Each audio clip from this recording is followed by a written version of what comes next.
Hey guys, welcome back to my channel. If you're new, my name is Maya, and today I'm really excited to bring to you a color with me in this beautiful book, Enchanted Creatures, a Zen doodle coloring book by Lalita Iyer. And Lalita, the illustrator, actually contacted me on Instagram, and she told me she likes my coloring and my videos, and she would love to see me color a page in her book. So I was very, very happy, and I said, of course, so super excited. So she had it sent to me, and I couldn't wait for it to come. And it's beautiful, beautiful book, and single-sided, so you can really do, alcohol markers and everything. Now, she has a beautiful Instagram, which I really, really love, and all of her illustrations, I always tell her I want to color all of them. So, anyway, I hope you enjoy the video. Hope you find it inspiring, and let's get into it. So I just got it in. I am so excited, and I already marked a couple of pages that I really liked. Definitely gonna have to do that one for fall. I love that one also for the summer, but I think I am gonna start with this one, the swan. When I was looking at it, this one was the first one that kind of caught my eye. So what we're gonna do is I'm gonna start with the water. So I'm just taking my Neocolor 2s and I'm starting to base the water section. Now I'm recording this with my kids in the other room, so if you hear like noise from the TV or anything, I apologize. That's my kids. But it is what it is. So I am starting with the darker blues on the bottom, going up to lighter blues on the top of the water. And I'm trying to add enough product so that I get a nice saturation, you know what I mean, of pigment. Even though I know I will be going on top with pencil, I still want to have a nice amount of pigment there. So it's great to use Neocolors for like a big area like that, And I am starting on the rest of the background, also with Neocolors. I decided to do a little bit of like a yellow halo, halo type thing behind the swan and going into like the background. So I'm just using my Neocolor 2s again to base, and I'm activating them with my water brush, with my brush and some water. Those brushes, if you're interested, are called Nick Pro. And they're great. They come in like a pack. Showed them a while ago in one of my hauls.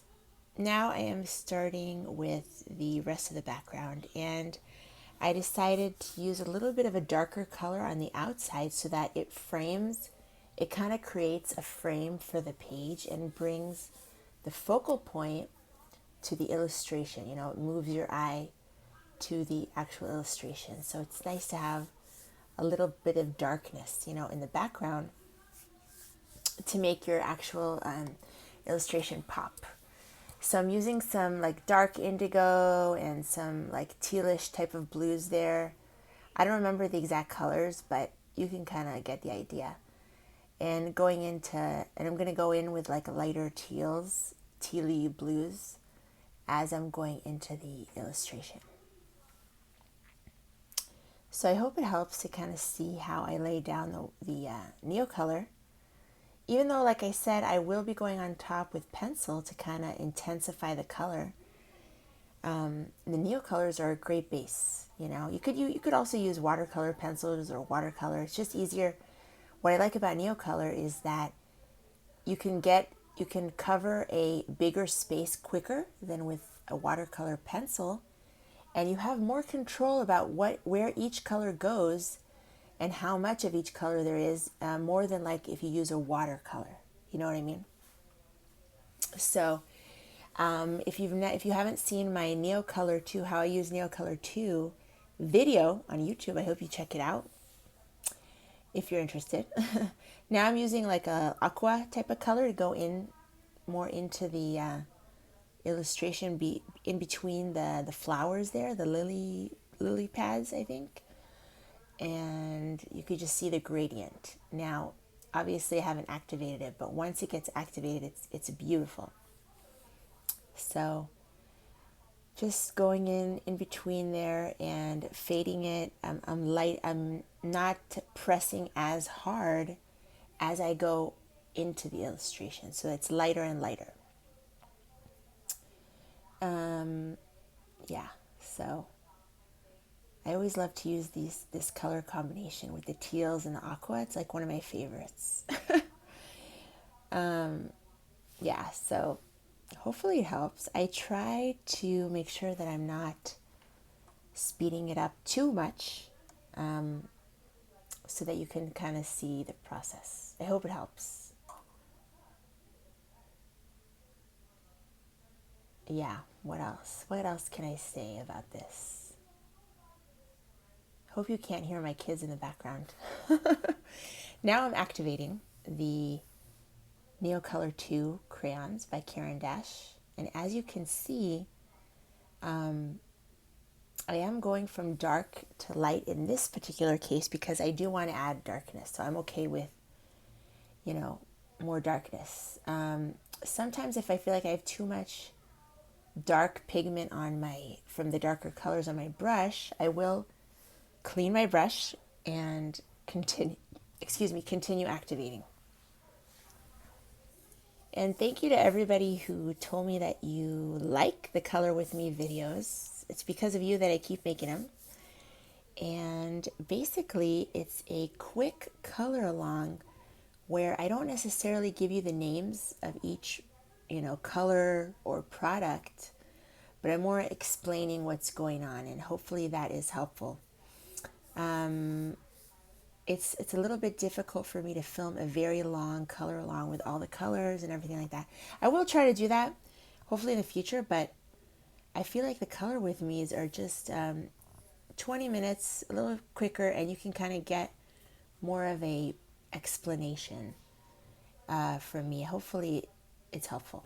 So right now I'm starting on the lily pads, and as you can see, I picked a purple for my dark areas. I'm going in with my shading first. Where is the shadow in the lily pad? What are the darker parts? That's where I'm starting. And I love starting with my darks, my shadows, because it's very important for me to define the shadows first so that they're very, very dark. And so I was using purple. Purple is a great shadow color, especially if it's a cool tone purple. Now I'm going in with a dark pinkish color, and I'm going to create a gradient where I go in with a lighter pink as I go to the top of the petal. Each petal, the shading is more in the center, and as you go up, the petal gets lighter and lighter. So these are my Caran d'Ache Super Color Soft Aquarelles watercolor pencils. And so I'm basing with these, and I will go on top with the pencils dry as well. You could also use any pencil on top. But after you activate these, they do need a little bit more color. But it's a great base. It's a great, great base. I love using these. So now I'm using a little bit lighter pink, and then I'm going to go in at the edge with a cream color. I love using the cream as my highlight for a lot of different things. So that's what I'm using there. And I will be activating in a minute there with my water brush. Now, if you didn't see my how to use water soluble pencils video, I hope you check it out. And what I explain in there is that with water soluble pencils, whether it's watercolor pencils, Inktense, Neocolor 2, it doesn't matter. You really only need to put most of the color in one part of the section of the element. The rest, you want to leave a little bit of white, because when you blend the colors out, it will cover the rest of the white area. You know what I mean? And so then you create a gradient of darker and lighter colors. So I did the rest off camera. It's basically the same colors that you saw with the lily pad, and I just based all the lily flowers with the same colors. Now you can see I'm using my Luminance pencils and some other watercolor pencils dry to intensify the water section. I'm going on top of it to make it darker. I'm trying to match up as best the colors that I have there. And I'm using the same colors in the background, going over the Neocolor 2 to make the color more intense and to smooth out the transition, make it like a nicer, so it's not as like harsh of a color transition. You're going to see in a minute how I go over there. And I'm just going slowly from darker blues to lighter blues, going on top of the Neocolor 2 and adding more depth of color there. And it's going to look really, really awesome. You're going to see how I slowly build it up. So yeah, the Neocolor 2 and any watercolor is a great base for pencil on top because you don't have to work as hard with your pencil. You already have a lot of color laid down, and then you're just cleaning it up. I just call it cleaning it up, smoothing it out, and then you have to do way less pencil work because you have that nice base of color underneath. So you can base with watercolor pencils, you can base with alcohol markers, you can base with watercolors, Neocolor 2, so many things. But it's really nice to have a base of color underneath your pencil work so you don't have to work as hard with your pencils. And especially for me, my wrist, if I do a lot of pencil work, my wrist will hurt. So I try to be more efficient and kind of cut corners where I can and base underneath my pencil work. Always. It doesn't matter with what. Now, I don't always base with stuff before pencil. Sometimes I go in straight with pencil, but it's usually a smaller area, not like a big area. You know what I mean? So with a big area, you definitely want to base with something underneath your pencils. But no matter what, it's great to use pencils on top and kind of make it even better. So right here, I'm adding a little bit more cream, it looks like, to the background to kind of meet the area of the aqua. So I'm taking the cream and I'm going up to the aqua area in the background and creating a nice transition there. So here I'm just taking more pencils, and if I see that an area is a little bit more patchy and I want to add a little bit more color. So yeah, I'm just using those watercolor pencils dry. And that is working great for me because it's the same color. It's exactly the same color as when it was wet. So I don't have to find, another match and another set of pencils. I already have it right there. So I'm adding a little bit more aqua there to meet up with the cream color. And I think I'm taking that darker teal to go around the lily flowers and the bubbles to define them, to give them a little bit of darkness around it. See how I'm going around with my darker teal? And that will define all of my elements there, the leaves and the petals and the bubbles, to make them pop forward. So that's what I'm doing there.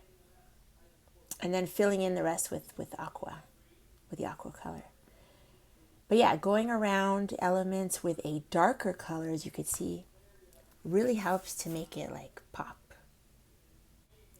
So yeah, how is everybody's August going? I hope you guys are enjoying your August, whether you're in hot weather or cold weather like Australia.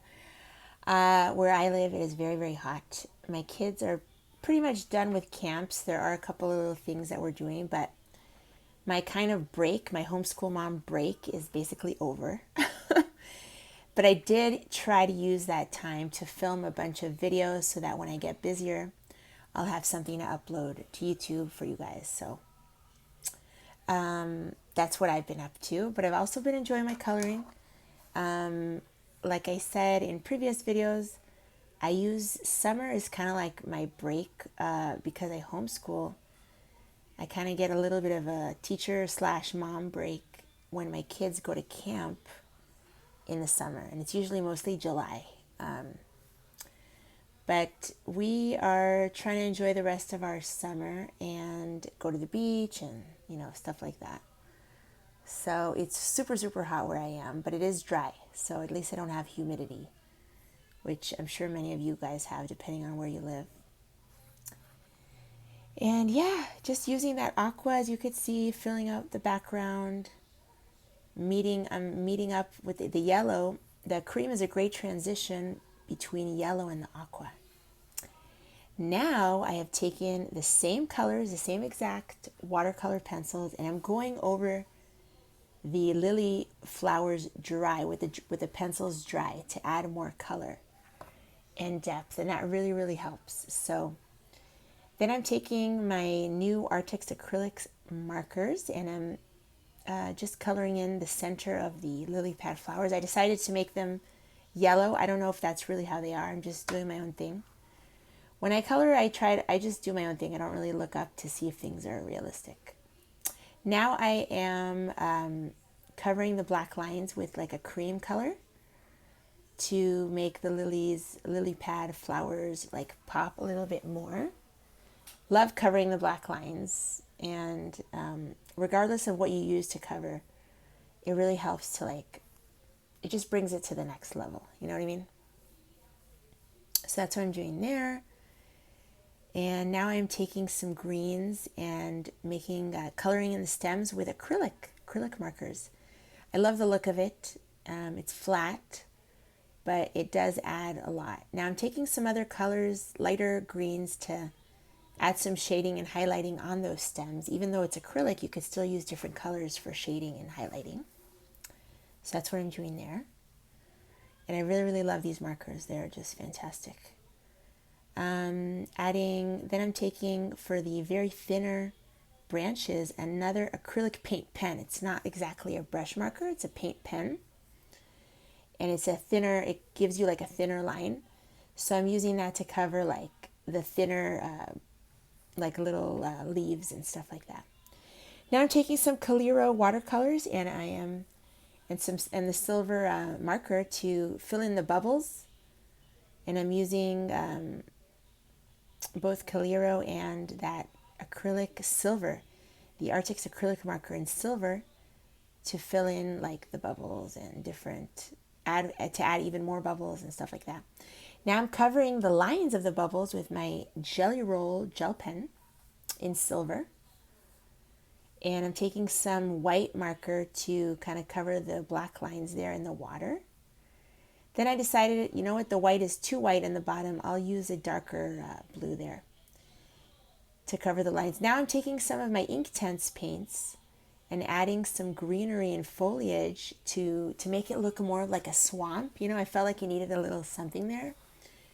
So, yeah, I love how that is coming out. Those are Inktense paints. And adding a little bit more of the marker there. Now I'm taking one of my Ohuhu Honolulu brush pen, like alcohol markers, and I am basing the lily pad leaves, and then I'm going with my Caran d'Ache Supercolor on top of that. So I base with the alcohol marker, then I use essentially watercolor pencils on top. So you could do that. You don't have to just use pencil on top of alcohol marker. You can use watercolor pencils too. And now I am activating that. Then I took an acrylic marker to cover the black lines there on the lily pad leaves. And yeah, I love covering the black lines. Then I'm taking a gel pen. I think it's from the Dollar Tree, and just adding a little bit of gel pen there to the leaves. Now I'm taking my dark pencils. My darkest pencils on my desk are my Luminance, and I use them for shading. So I just added some shading there to the lily pad leaves.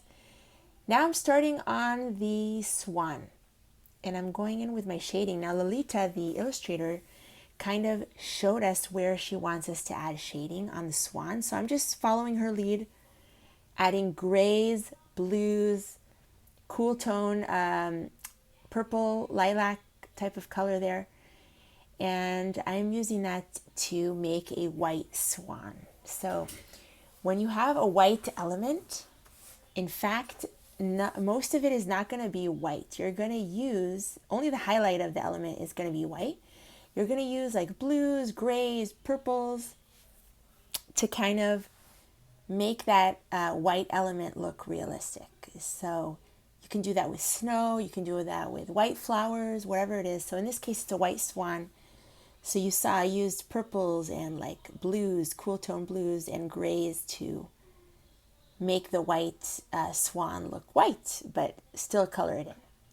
Now I'm using some of my iridescent color shifting kind of Calero watercolor, pearlescent watercolors on the swan, and I do shade on top of Calero watercolor. So even though I am putting watercolors down there, I am going to shade on top of that. Even though they're pearlescent and metallic, you can shade on top. So I'm taking pencil and I am going under each feather. At the edge of each feather, I'm adding darkness so that, and other colors so that, you know, it looks like the one feather is on top of the other feather. And that's how you make it look like 3D. You add a darkness in between. And I'm taking some acrylic markers to cover the lines again. And fill in some of the Zen doodly like elements there. With some different acrylic markers and pencils, all of the same colors. But yeah, I'm covering there the black lines, as you can see. And I'm loving how it looks with that light acrylic marker. Doing the beak right now with some oranges and yellowy oranges. I felt like it really needed a pop of like yellowy orange and like a nice orange there to balance out the colors. Now I'm taking a fine liner to add darkness, and I love shading with fine liners. So I'm taking a couple different colors and I'm adding more darkness to the swan to kind of make the white. If you want to make the white parts of the swan look more white, you have to add darkness. That's how you make things pop. You got to add that contrast. So you can see I'm using fine liners. I'm using some darker pencils. I think that's a luminance pencil in blue. And I'm just going in on top of the Calero watercolors, adding more shading to make like the feathers look like they're on top of each other. You know what I mean? See how at the edge you add shading at the edge of each feather to make it look more like 3D. I hope I'm explaining myself good. And I'm just going in with all those colors, the fine liners and the pencils. And I'm trying to add as much contrast and color as I can to the swan to make it look awesome, basically. So I hope it's helpful to kind of see that process with the fine liners. I do have a fine liner video coming up. Sorry, this part is a little bit backwards. I'm just covering some black lines. I guess in the editing I forgot to flip it. Yeah, adding some, with my pencil, some shading here and there, as you could see, with a nice sharp pencil. And I also did a little bit more shading off camera. But I tried to show you as much as I can. I hope it helps to see where I'm putting the shading. So yeah, very important to have sharp pencils, if you can see how sharp that is. And yeah, it was fun to kind of figure out how to color those Zen doodly parts of Lalita's beautiful illustration. She does these beautiful like henna type of doodles with her micron excuse me, her micron pen. It's really incredible. Love her Instagram. Here I'm taking the Artex acrylic markers and adding some, just here and there, different colors of the markers to the little circles and little Zen doodly things in the swan to kind of bring those out. And it's very easy with the markers. You just cover on, it's just straight coloring, you know. And I think it adds a nice element where you have Calero, you have some shading, you have some flat acrylic marker. You have all of those elements together like a mixed media, and it kind of really, it gives it a really cool look in my opinion. Rather than just using like just pencils or something like that. And yeah, just adding different colors of the markers, as you could see. The last thing there that I'm doing is just adding a little bit of a darker yellow in the back there, just to make that yellow halo kind of pop behind the swan. And those are just my Caran d'Ache super colors again, just using them dry on top of the Neocolor. So this is how the final page came out. and I am very pleased. I love how it turned out. I don't know if you could see the Calero that I put in here. I put a couple of different colors, and I also shade on top of the Calero. If you're new, Calero is a pearlescent watercolor company. So these are pearlescent watercolors, and to me they look metallic.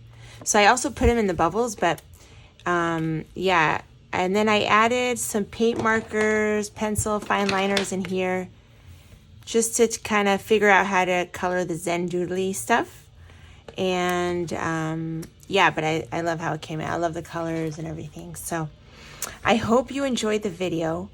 If you have any questions, please feel free to ask me in the comments. It's my pleasure. And I look forward to doing another color with me in here, hopefully with alcohol markers more next time. Thank you again to Lalita Iyer for the book. I really enjoyed coloring in here, and I love the book very, very much. Have a wonderful month of coloring, as I said, and I will see you guys in the next video. Bye, everyone.